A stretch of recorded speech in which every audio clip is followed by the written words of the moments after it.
अब मैंने बच्चों आप लोगों को पेशेंट सेफ्टी स्टार्ट कराती हूँ, ठीक है। मैं आप लोगों को यहीं फ़ोन से ही पढ़ा देती हूँ क्योंकि ये चीज़ ऐसे किसी भी बुक में थी नहीं, तो फिर मैंने कहा कि मैं आप लोगों को बस ये जीबीटी और जेमिनी वगैरह से कवर करा देती हूँ, या आप लोगों ने यहीं से रीड कर लेना। मैंने इसकी भी कोशिश की है कि शॉर्टेस्ट और मोस्ट इफेक्टिव ही नोट्स बने। इससे पहले हम लोगों ने 2 पार्ट्स कवर कर लिए हैं और ये जो है ना इसका 3rd और लास्ट पार्ट है। कल मैं इंशाल्लाह कोशिश करूँगी कि आपको इन्फेक्शन कंट्रोल भी साथ स्टार्ट करवा दूँ।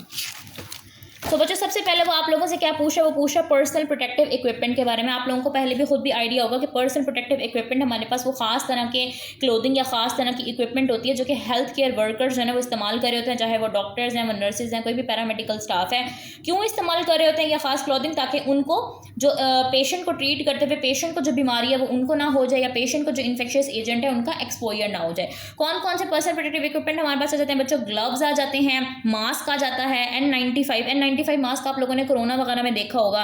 इसके अलावा गॉगल्स आ जाती हैं, आप लोग अपने मोबाइल्स पे खोलें, गॉगल्स आ जाते हैं, फेस शील्ड आ जाती है, गाउन या एप्रन आ जाता है, हेड या फिर शू कवर्स आ जाते हैं। आप लोगों ने खुद भी इस्तेमाल किया होगा बच्चों ग्लव्स वगैरह या मास्क या हेड या शू कवर, जब ओटी में जाते होगे वहाँ पे इस्तेमाल करते होगे ना, स्क्रब्स के साथ तस्वीर भी बनाते होगे, ठीक है। सो ग्लव हम कब पहन रहे होते हैं? जब हम ब्लड या फिर बॉडी फ्लूइड्स या कंटेमिनेटेड सरफेस के साथ कॉन्टैक्ट कर रहे होते हैं, ठीक है। आपने पेशेंट की कोई सिरिंजिंग करनी है, पेशेंट का कोई ब्लड सैंपल लेना है या ब्लड सैंपल को डील करना है, तो आपके हाथों पे ग्लव्स ज़रूरी हैं। सर्जिकल मास्क आप तब लगा रहे होते हैं जब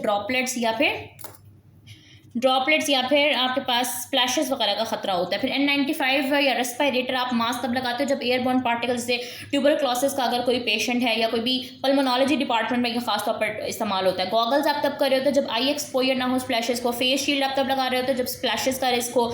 गाउन या एप्रन आप लोग पहन रहे होते हो ताकि आपकी स्किन प्रोटेक्ट रहे, आपकी क्लॉथिंग प्रोटेक्ट रहे, ठीक है। सर्जन्स पहन रहे होते हैं आमतौर पर। हेड या फिर शू कवर्स भी इसीलिए पहने जा रहे होते हैं। और पीपी का इस्तेमाल बच्चों कब किया जाना चाहिए? PPE should be used according to the anticipated risk of exposure, यानी कि आपको पता होना चाहिए कि आपने कौन सी कंडीशन में, कौन से सर्कमस्टांसिस में किस खास तरह का जो है ना पर्सनल प्रोटेक्टिव इक्विपमेंट वो इस्तेमाल करना। ज़ाहिर अगर आपने किसी का ब्लड वगैरह या बॉडी फ्लूइड ड्रेन करना है तो आपने मास्क वगैरह पहनने हैं। अगर ट्यूबरक्लोसिस के किसी पेशेंट के साथ कॉन्टैक्ट करना है तो आपने N95 मास्क पहनना है, ठीक है। तो ये सारी चीज़ें जो है ना वो आपने पढ़ लेनी है। एग्जाम पॉइंट ऑफ व्यू से अगर मैं बात करूँ तो बच्चों जो पीपी है पर्सनल प्रोटेक्टिव इक्विपमेंट, ये आपका लास्ट लाइन ऑफ डिफेंस है, ये फर्स्ट लाइन ऑफ डिफेंस नहीं है। इसका मतलब है आपने बाकी सारी चीज़ें मेंटेन करने के बाद एंड में पर्सनल प्रोटेक्टिव इक्विपमेंट का ख्याल रखना है। और पीपी की जो है ना वो डॉनिंग और डॉफिंग करेक्टली होनी चाहिए, करेक्ट ऑर्डर में होनी चाहिए। डॉनिंग कहते हैं पर्सनल प्रोटेक्टिव इक्विपमेंट को जो पहनने का अमल होता है वो डॉनिंग होती है, उतारने का अमल जो है ना वो डॉफिंग होती है। तो मैं आगे जाके आपको ये बताती भी हूँ डॉनिंग और डॉफिंग का आप लोगों ने सीक्वेंस बहुत ख्याल रखना होता है, और उसके बाद हैंड हाइजीन का ख्याल लाजमी रखना होता है। नेक्स्ट बच्चों आपसे पूछता है SOP for the transportation of biological sample, कि कोई भी अगर आपके पास बायोलॉजिकल सैंपल है, ब्लड है, यूरिन का सैंपल है, फीसिस का सैंपल है, उसकी ट्रांसपोर्टेशन कैसे होती है, ठीक है। यानी कि लैब से हॉस्पिटल तक या हॉस्पिटल से लेबॉर्ट्री तक उसको किस तरह से ट्रांसपोर्ट किया जा रहा होता है, कि उसको आपने लीकेज से बचाना होता है, अपनी हिफाजत भी करनी होती है कि आपको ना कंटेमिनेट करे, इन्वायरमेंट को ना एक्सपोज करे, ठीक है। किसी किस्म का कोई एक्सीडेंटल एक्सपोजर ना हो जाए इन्वायरमेंट में, या जो स्पेसिमन है वो लॉस ना हो जाए, वो ख़राब ना हो जाए। क्योंकि अगर आपने एक दफ़ा ब्लड का सैंपल लिया पेशेंट से तो आप हर दफ़ा उसको ख़राब करके नया सैंपल नहीं लेने आ सकते हो, ठीक है। तो उसकी ट्रांसपोर्टेशन बड़ी इफेक्टिव करनी होती है। सबसे पहले तो आपने उसको कलेक्ट करना है करेक्टली, आपने स्टीराइल कंटेनर का इस्तेमाल करना है, कंटेमिनेशन को अवॉइड करना है, उसकी प्रॉपर लेबलिंग करनी है, पेशेंट का नाम, हाँ ये बहुत ज़्यादा ज़रूरी होता है। आपने अक्सर देखा होगा कि सैंपल किसी और का था, रिजल्ट किसी और का आ गया, सैंपल आपस में बदल गए। तो लेबलिंग आपने बहुत ख्याल से रखनी है कि पेशेंट का नाम, पेशेंट की ID, किस टाइप का स्पेसिमेन है, किस तारीख का स्पेसिमेन है, किस टाइम पे स्पेसिमेन कलेक्ट किया गया था, सारी लेबलिंग प्रॉपरली हो, उसकी प्रॉपरली सीलिंग हुई दी हो, ठीक है। यानी कि आपने उसको कलेक्ट करने में जो एहतियातें करनी है पहले वो बतानी है।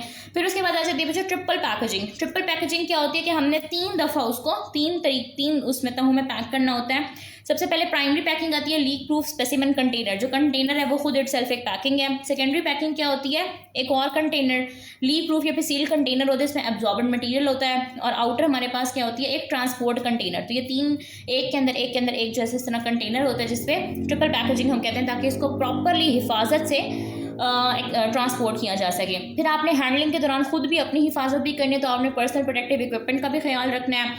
आपने रिक्वेस्ट फॉर्म वगैरह कंप्लीट करना होता है कि आपने डॉक्यूमेंटेशन सेपरेट रखनी होती है स्पेसिमेन से, ट्रांसपोर्ट करना होता है सही ऑप्टिमल टेम्परेचर पे ताकि वो सैंपल ख़राब ना हो जाए, ठीक है। ब्लड वगैरह का सैंपल है तो ज़ाहिर है वो ख़राब हो जाएगा। टेम्परेचर कंडीशंस का ख्याल रखना होता है और डिसइंफेक्ट करना होता है कंटेनर को, और उसके बाद आपने इसको चेक करना होता है। ठीक है, नेक्स्ट चलो मैं वो आपसे पूछता है बच्चों, बायो रिस्क मैनेजमेंट क्या होती है? Bio risk management is the system of identifying, assessing, controlling and monitoring risk associated with biological agent.